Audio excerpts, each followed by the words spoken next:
Hi folks, my name's Colin. We're going to look at the clean first and we're going to break it down into phases. I've slowed it down, so we're going to look at those movements. It's not the perfect model, but clearly I'm trying to develop myself as we go through it. I'm going to talk through the technical model and we're just going to describe these movements and obviously highlight areas that I need to work on. So looking at start position, we'll make sure that the feet are shoulder apart. The feet are either pointing outwards or facing forwards. Looking at the knees are forwards of the bar, and equally the bar is nice and close to those shins. My thighs should be parallel to the floor, but they're not parallel to the floor, so that's something I need to work on.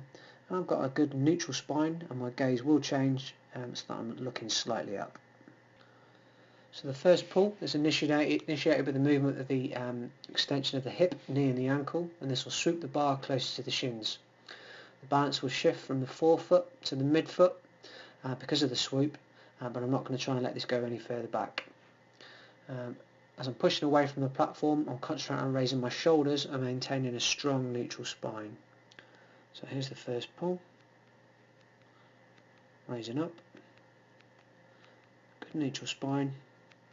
Bars just come just across the knees. Clearly I can mess around with that now, keeping a good bar path close to the knees, good strong back as we come through, and we're just above the knees into the next phase, the swoop.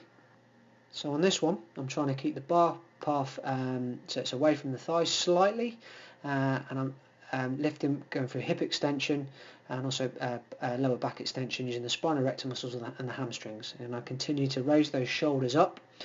And I'm trying to, with the arms straight, and I'm hoping with my grip that I can get it to sort of mid-high thigh position or above. That's nicely there. So we'll go back to that again. So from the end of the first pull, scooping through, and I'm just about starting moving in. This is my second pull into my power position.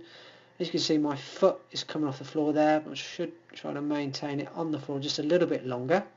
And then we're moving into the second. Okay, so my hip, knee and ankle should be slightly flexed as I'm going through this, and this will allow me to get into this powerful vertical jump position where I do a triple extension of the hip, knee and ankle as I'm rising up. Okay, so when we look at that technical model, that's fine, but what you can see I'm doing is I'm leaning far too back, and that is making the bar path change forwards. So it's nice and close to my body, to keeping that bar nice and close, but you can see that is pulling away, and I need to get it a little bit closer as I go through. So we're looking at that again, so I'm trying to follow that bar path, flexing the hip, knee and ankle, into then extension, triple extension of the ankle, knee and hip. The body position should be straighter, and then there's a violent shrug up. And during this phase, once I've shrugged up, my elbows should have been high above the bar. They're not high enough above the bar, so I need to work on that.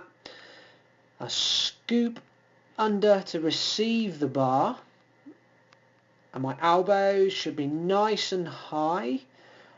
Equally, I should have a nice neutral spine. I should be on those heels, leaning further back. As you can see, I've got a little bit further more to work on. So I've now received the bar. In this position, I shouldn't relax. Keep the elbows high, looking up, dropping back on the heels. Make sure the hips drop into this low squat position. Right, so I'm in the bottom position now, and I shouldn't try and stay in there for any amount of time. So I want to drive myself up out of this position, keeping the elbows high. As you can see, there's a forward lean, but equally the hips can go slightly back, and this will just assist getting that centre of gravity over those hips and get me past this sticking point, which is where I am now as I come up into an upright position. Elbows are nice and high. So once I'm in this position, I need to recover, take a couple of breaths, make sure that my knees and my hips are straight but not locked, and my elbows are out, getting myself ready for the dip and the drive phase. Okay, so for the dip phase first, I'm going to drop about 10%. I'm trying to keep, so I'm going to drop about 10%, trying to keep my hips in this good position. And then we're going to just have a look at that now. Elbows nice and high, dropping 10%, heels on the floor. As I come up, I want a nice counter movement, use as much as I can. In this position, feet coming off the floor, my left leg's coming forwards, and as I land in that position, good straight knee, that can either be slightly forwards as well, on the ball of the foot, the rear foot, and the weight of the bar is over that sort of hip position in line with the shoulders. Good strong position. And now we're moving, once I've got my centre of gravity, I'm now going to adjust that foot position. So my front foot is going to take a step forwards. A step backwards, half a step, and then my rear foot is going to take half a step, meet into the middle, and there is my clean and jerk so far.